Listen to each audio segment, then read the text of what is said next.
Hello everyone, welcome to Sanmarga classes. ಪ್ರಾಣಿಗಳಲ್ಲಿ ಸಂತಾನೋತ್ಪತ್ತಿ ಪಾಠದ 21ನೇ ಪ್ರಶ್ನೆ. IVF ಅನ್ನು ವಿಸ್ತರಿಸಿ. ಈಗ IVF ಅನ್ನುವಂಥದ್ದನ್ನ ನೀವು ಬಹಳಷ್ಟು ಕೇಳ್ತಾ ಇರಬಹುದು ಅಲ್ವಾ? IVF ತಂತ್ರಜ್ಞಾನದ ಮೂಲಕ ಮಕ್ಕಳನ್ನ ಮಾಡಿಕೊಳ್ಳುವಂಥದ್ದು. ಹಾಗಿದ್ರೆ IVF ಅಂದ್ರೆ ಏನು?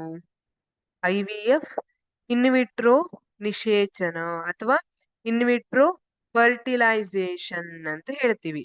IVF ಈ IVF ವಿಸ್ತರಿಸಿ ಅಂತ ಕೇಳಿದಾಗ ಇನ್ವಿಟ್ರೋ ನಿಷೇಚನ ಅಥವಾ ಇನ್ವಿಟ್ರೋ ಫರ್ಟಿಲೈಸೇಷನ್ ಸಾಕು. ಹಾಗಿದ್ರೆ ಇದರ ಅರ್ಥ ಏನು ಅನ್ನೋದನ್ನ ನೋಡೋಣ.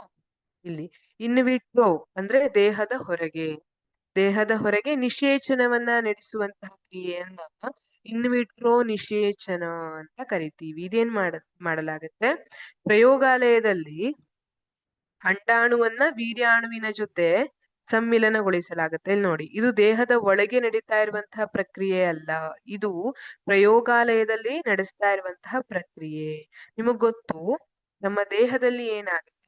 ಮಾನವರ ದೇಹದಲ್ಲಿ ಹೆಣ್ಣು ಸಂತಾನೋತ್ಪತ್ತಿ ವ್ಯೂಹದಲ್ಲಿರುವಂತಹ ಅಂಡಾಶಯ ಅಂಡಾಣುವನ್ನ ಉತ್ಪತ್ತಿ ಮಾಡುತ್ತೆ.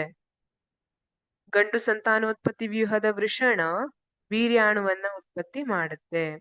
ಯಾವಾಗ ಪಕ್ವಗೊಂಡ ಅಂಡಾಣುವಿನ ಜೊತೆ ವೀರ್ಯಾಣು ಸಮ್ಮಿಲನವನ್ನ ಹೊಂದುತ್ತಲ್ಲ, ಆ ಸಮಯದಲ್ಲಿ ನಿಷೇಚನ ಅಂತ ಹೇಳ್ತೀವಿ.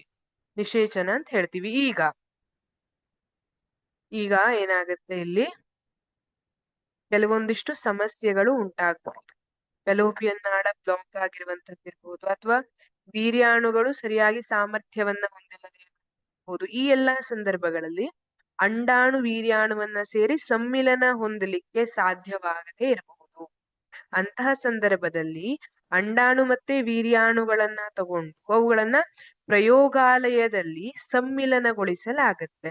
ಇದನ್ನ ಇನ್ವಿಟ್ರೋ ನಿಷೇಚನ, ಇನ್ವಿಟ್ರೋ ಫರ್ಟಿಲೈಸೇಷನ್ ಅಂತ ಹೇಳ್ತಾರೆ. ಅಂಡಾಣುವಿನ ಜೊತೆ ವೀರ್ಯಾಣುವನ್ನ ಫರ್ಟಿಲೈಸ್ ಮಾಡಲಾಗ್ತಾ ಇದೆ, ನಿಷೇಚನಗೊಳಿಸಲಾಗ್ತಾ ಇದೆ. ಆಮೇಲೆ ಅದನ್ನ ಒಂದ್ ಸ್ವಲ್ಪ ದಿನಗಳ ಕಾಲ ಹಾಗೆ ಇಟ್ಟು ಇದನ್ನ ತಾಯಿಯ ಗರ್ಭಾಶಯಕ್ಕೆ ಹಾಕ್ತಾರೆ. ಇಲ್ಲಿ IVF ಅನ್ನು ವಿಸ್ತರಿಸಿ ಅಂತ ಕೇಳಿದ್ದಾರೆ. IVF ಇನ್ವಿಟ್ರೋ ನಿಷೇಚನ ಅಂತ ಬರೆದ್ರೆ ಆಯ್ತು. Thank you.